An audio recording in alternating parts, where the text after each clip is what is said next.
ایک نوجوان لڑکا حضور کی بارگاہ میں حاضر ہوتا ہے، عرض کرتا ہے یا رسول اللہ صلی اللہ علیہ وسلم کھجوروں کا میرا ایک باغ ہے اور میں چاہتا ہوں کہ وہاں اس باغ کے ارد گرد ایک دیوار بناؤں، لیکن یا رسول اللہ صلی اللہ علیہ وسلم میرا ایک پڑوسی ہے، ہمسایہ ہے، اس کا درخت درمیان میں آ گیا ہے، اگر میں وہ دیوار بناتا ہوں تو اس کا درخت دیوار کے اندر آتا ہے اور دیوار ٹیڑھی ہو جائے گی، یا رسول اللہ صلی اللہ علیہ وسلم میں نے اس سے کہا ہے یہ درخت مجھے بیچ دو، وہ بیچتا بھی نہیں، میں نے پہلے کہا مجھے دے دو، اس نے کہا نہیں دوں گا، میں نے کہا بیچ دو، وہ بیچنے کے لیے بھی تیار نہیں ہے، یا رسول اللہ صلی اللہ علیہ وسلم میری مدد فرمائیے۔ اب وہ یتیم تھا، حضور کی بارگاہ میں حاضر ہوا، نبی کریم صلی اللہ علیہ وآلہ وسلم نے فرمایا اس پڑوسی کو بلاؤ، حضور کی بارگاہ میں حاضر ہوا، حضور نے فرمایا یہ درخت دے دو اس کو، اس نے کہا میں نہیں دیتا یا رسول اللہ صلی اللہ علیہ وسلم، وہ غصے میں تھا، بہت ناراض تھا کہ اس بچے نے حضور کی بارگاہ میں شکایت کیوں کر دی، حضور نے ارشاد فرمایا اس کی رقم لے لو، پیسے لے لو، یہ درخت بیچ دو، اس نے کہا میں بیچتا بھی نہیں ویسے بھی نہیں دیتا، حضور اکرم صلی اللہ علیہ وآلہ وسلم نے ارشاد فرمایا، مسند امام احمد بن حنبل کی روایت ہے، میرے آقا صلی اللہ علیہ وآلہ وسلم نے ارشاد فرمایا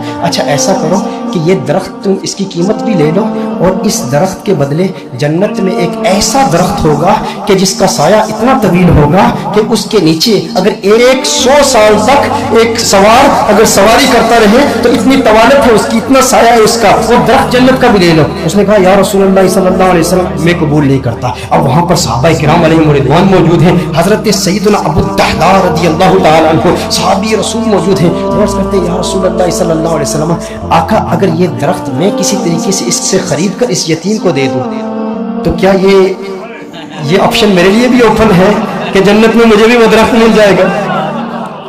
اگر یہ درخت اس کے پڑوسی سے میں خرید کر اس یتیم کو دے دوں، میں کہتا ہوں یتیم سے میرے آقا صلی اللہ علیہ وسلم کو کس قدر پیار ہے، میرے آقا صلی اللہ علیہ وسلم سے عرض کرتا ہے کہ اگر یہ کسی طریقہ سے خرید لوں، خرید کر میں اس یتیم کو دے دوں تو کیا یہ آپشن میرے لیے بھی اوپن ہے؟ نبی کریم صلی اللہ علیہ وسلم نے ارشاد فرمایا ہاں تیرے لیے بھی ہے۔ حضرت ابو الدحداء رضی اللہ تعالی عنہ فوراً اس شخص کے پاس جاتے ہیں، آپ فرماتے ہیں تو مجھے جانتا ہے؟ کہا جانتا ہوں، تو وہی ہے نا جس کے باغ میں 600 کھجور کے بڑے بڑے درخت ہیں، تیرا باغ اتنا مشہور ہے کہ مدینہ منورہ کے بڑے بڑے تاجر تیرے باغ کی کھجوریں کھانے کے انتظار میں رہتے ہیں، اور اس باغ کے اندر پھر اتنا بڑا محل تعمیر کیا ہوا ہے، میٹھے پانی کا کنواں ہے، تو اتنا مشہور بندہ ہے، تیرے باغ کے چرچے تو پورے مدینے میں ہیں، پورے شہر میں ہر بندہ تجھے جانتا ہے۔ اس نے کہا کہ دیکھو کہ اگر تیرے اس ایک درخت کے عوض میں تمہیں اپنے 600 کھجور کے درختوں کا باغ دے دوں تو یہ سودا قبول ہے؟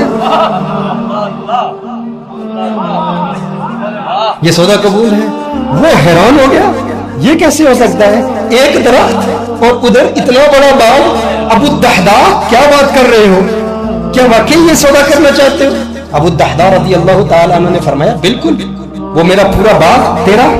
600 کھجور کے درخت ہیں، اس میں ایک بڑا ہی خوبصورت محل ہے اور اس کے گرد ایک بڑی نمایاں دیوار ہے جو مدینہ منورہ میں دور دور سے نظر آتی ہے، کہا وہ بھی تجھے دے دوں گا، وہ محل بھی تیرا، وہ ساری کھجوروں کے درخت بھی تیرے، وہ سارا باغ بھی تیرا، کس کے عوض؟ ایک درخت۔ کہا ٹھیک ہے، اور حضور کی گواہی میں یہ سودا ہوتا ہے۔ اب ابو الدحداء رضی اللہ تعالیٰ عنہ فوراً وہاں سے جاتے ہیں، اب ان کی جو زوجہ ہے وہ اس باغ کے اندر ہے، باہر سے آواز دیتے ہیں اپنی زوجہ کو، ہے ام دحداء ذرا باہر آؤ باہر آؤ، میں نے اس باغ کو بیچ دیا ہے۔ اب ام دحداء جانتی ہیں یہ بہت بڑا تاجر ہے، بہت بڑا بزنس مین ہے، خسارے کا سودا نہیں کرتا، کبھی خسارے کا سودا نہیں کرتا۔ ام دحداء نے کہا ہے ابو الدحداء کیسے سودا کیا ہے؟ کہا جنت کے ایک درخت کے عوض میں نے بیچا ہے۔ اب دیکھو میرے دوستوں،